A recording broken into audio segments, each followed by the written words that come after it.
Le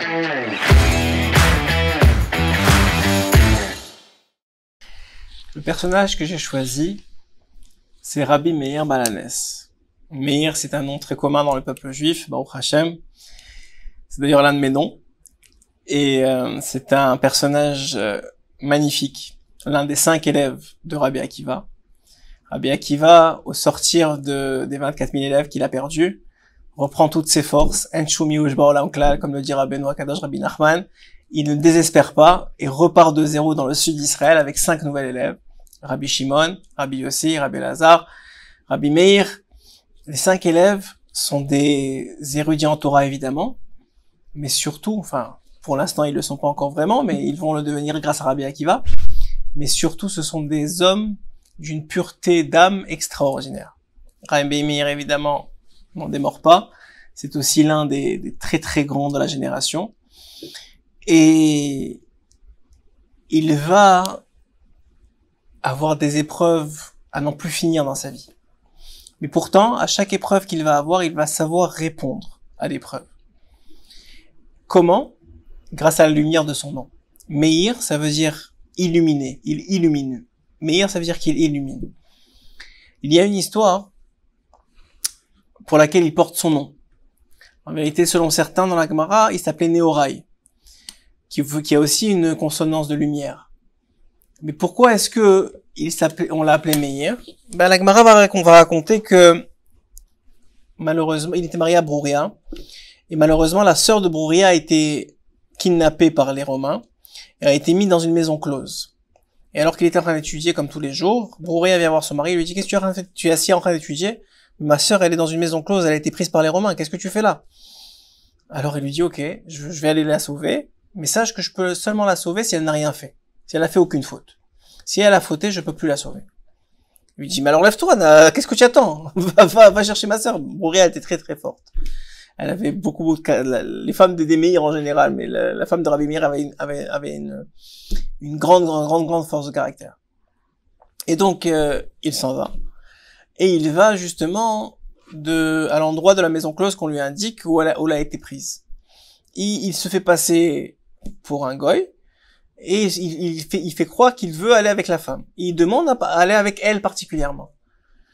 Et c'est alors qu'elle lui dit, mais je peux pas aller avec toi, j'ai mes règles. Même pour les goïms, pour dire combien c'était important. C'est grave, une chose pareille, la nida. Même les goïms, ils voulaient pas aller avec une femme qui a ses règles. Pour forte raison, nous, que c'est écrit dans la Torah, et que c'est une mitzvah tellement importante de pureté. Et donc, eh bien, la même chose, Rabbi Meir, il lui dit, mais je peux attendre. Il lui dit, mais pourquoi tu vas attendre? Il y a tellement d'autres femmes ici. Pourquoi tu vas attendre?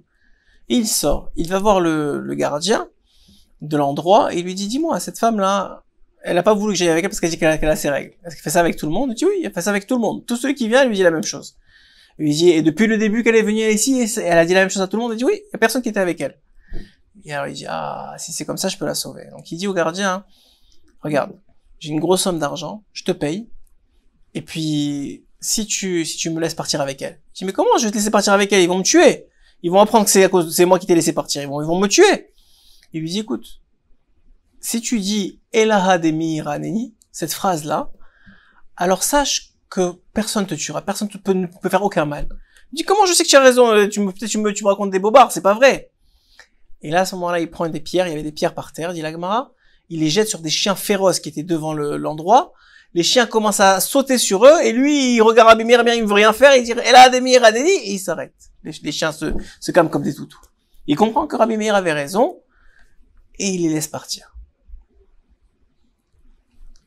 Et de là, on apprend ce nom de Rabbi Meir.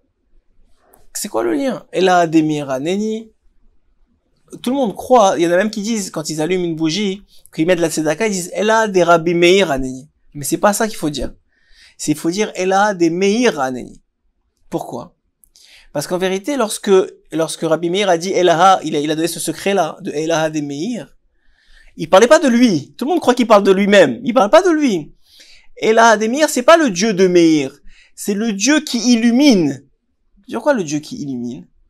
Le Dieu qui a donné le Or HaGanuz à Hanouka, qu'on retrouve à Hanouka, mais au moment de la création du monde, il y a une lumière spéciale, la lumière de la Torah, la lumière de la connaissance de Dieu qui était répandue dans le monde.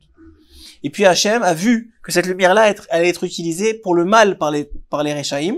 Et donc il l'a cachée dans la Torah et dans les lumières de Hanouka, dans les lumières de Shabbat, dans certaines lumières.